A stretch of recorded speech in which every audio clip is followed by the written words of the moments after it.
Hello' everyone, মোৰ আকৌ নতুন এটা ভিডিঅ'লৈ আপোনালোকক স্বাগতম জনাইছোঁ।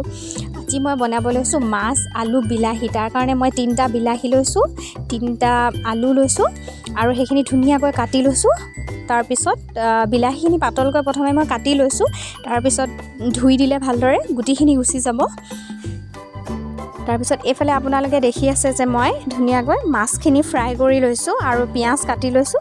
পিঁয়াজ কাটি মই সেইখিনি তেলত ফ্ৰাই কৰি দিছোঁ পিঁয়াজখিনি। তাৰপিছত এইফালে মছলাও ৰেডি কৰি ল'লোঁ। মই আদা নহৰু পেষ্ট দিছোঁ, তাৰপিছত কালাৰ জলকীয়া অকণমান দিছোঁ, হালধি দিছোঁ, নিমখ দিছোঁ।